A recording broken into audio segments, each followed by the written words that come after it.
오늘 함께 묵상할 성경 말씀은 예레미야 32장 1절에서 35절입니다.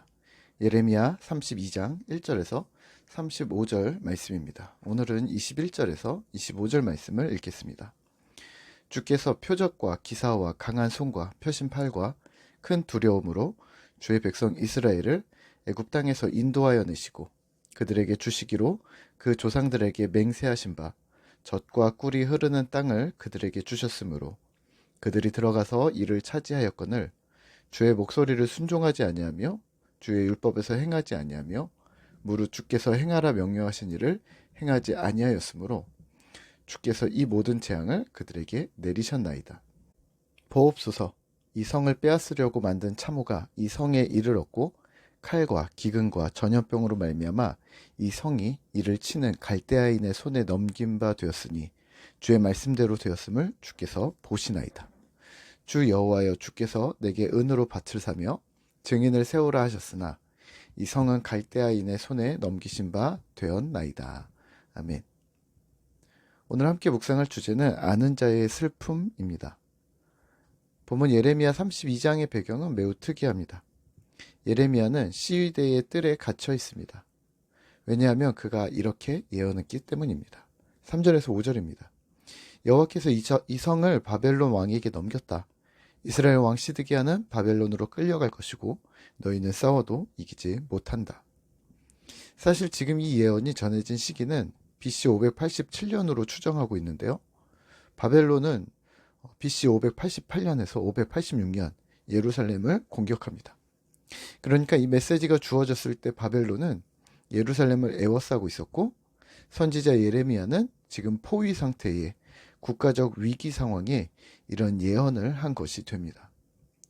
전시 상황에 예레미야가 즉결 처단되지 않고 오히려 궁궐 안에 있는 감옥에 갇혔다는 것이 다행인 상황인 거죠. 여기서 친척 하나멜이 와서 예레미야에게 기업 모를 권리를 언급하면서 자신의 밭을 구입하라고 요청합니다.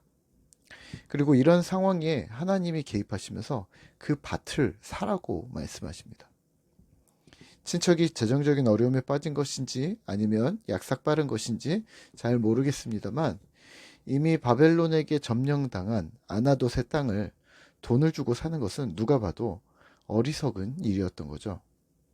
누가 이미 적군이 점령한 땅을 살까요? 그리고 더 황당한 사실은 예레미야가 감옥에 있는 중에 이 요청이 들어왔고 감옥 안에서 이 업무들을 처리했다는 것이죠. 봉인하지 않은 증서는 공증과 같은 건데요. 하나는 보관하고 하나는 봉인하지 않고 공개해서 이 문서의 내용을 공시하는 역할이었습니다. 예레미야가 그 땅의 주인이 되었는데요. 이 작업을 끝낸 예레미야는 기도합니다.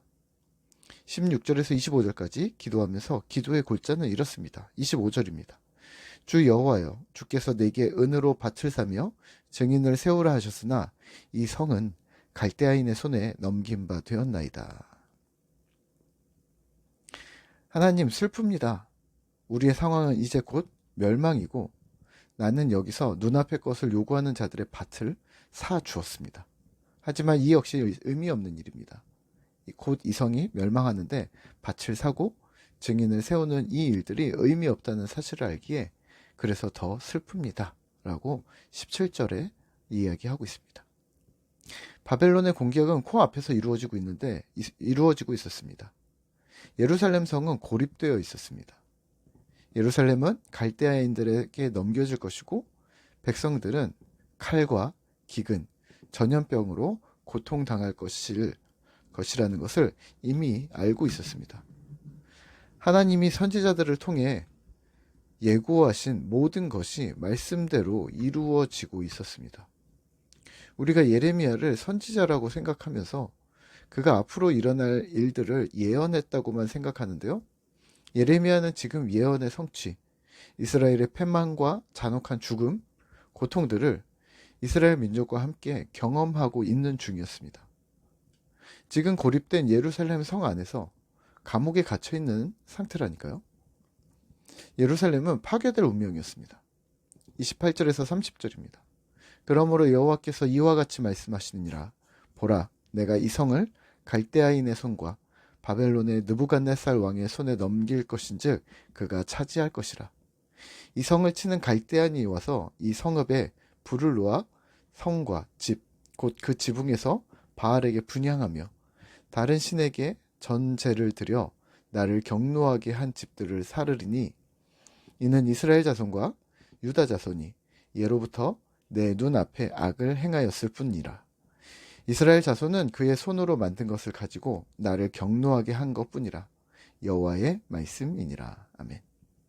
오늘 말씀을 묵상하며 우리는 무엇을 기억해야 할까요? 아는 자의 슬픔입니다. 미래를 먼저 안다면 어떻게 될까요? 가끔 그런 생각들을 하실 때가 있겠지만 만약 미래를 아는 것 중에 모든 것을 아는 게 아니라 나쁜 일이 일어날 것만 알고 있다면 어떨까요? 바꾸려고 하겠죠? 경고하려고 하겠죠? 하지만 그게 바뀌지 않는다면요. 터미네이터라는 영화를 잘 아실 텐데요. 시리즈가 엄청 많습니다. 영화 속에서는 엄청난 힘을 가진 인공지능 로봇들과 싸우느라 숨이 막힐 정도입니다. 하지만 해피엔딩으로 끝나긴 하죠. 그런데 나비효과 같은 영화에서는 미래를 바꾸려 하는데 잘 바뀌지도 않고 바뀐다고 해서 나쁜 일들이 사라지지도 않습니다. 만약 예레미야처럼 미리 아는데 감옥에 갇히고 오해받고 자신의 무능함을 절절히 경험하고만 있다면요. 예레미야 선지자의 슬픔은 오늘 우리 시대의 신자들의 슬픔과 맞닿아 있습니다. 세상을 바라보는 시각의 차이인데요. 단순히 세상을 부러워할 것인가 아니면 불쌍히 여기기만 해야 할 것인가. 어떤 분들은 세상에 분노하고 어떤 사람은 세상을 부러워합니다. 또 다수의 신자들은 겉으로는 불쌍하다고 표현하면서 속으로는 세상의 방식대로 삶을 살아갑니다. 세속화인 거죠. 오늘 우리는 이렇게 하면 어떨까요? 예수가 중심이 되는 것입니다. 사랑해야 할 사람들을 사랑하는 것, 불쌍히 여길 사람들을 불쌍히 여기는 것, 예수님의 시야로 보는 것이죠.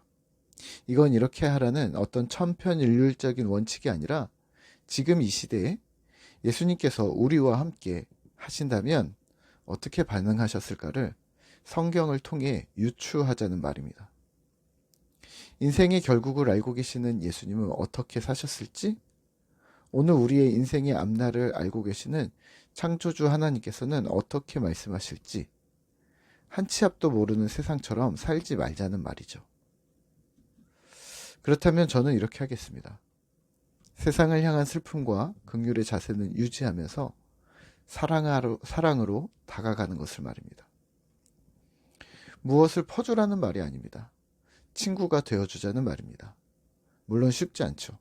하지만 그 선을 넘는 겁니다.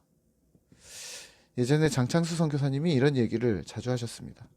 선교는 담을 넘는 것부터 시작이다 라고 말이죠. 서로 선을 넘지 않고 그 사람의 영역으로 내가 들어가지 않으면 서로 안전하고 불편한 일이 생기지 않는데, 굳이 넘지 않아도 될 선을 넘어 내가 밉보이면서 불편함을 감수하면서 이웃들의 친구가 되는 것이죠. 우리가 세상은 구할 수 없어도 내 가족, 내 이웃, 나를 신뢰하는 사람들은 구할 수는 있지 않을까? 기분 좋은 상상을 오늘은 해봅니다. 작은 일부터 오늘도 도전을 해보시죠. 한 주간 그런 도전이 우리 삶에 가득하기를 기도하겠습니다.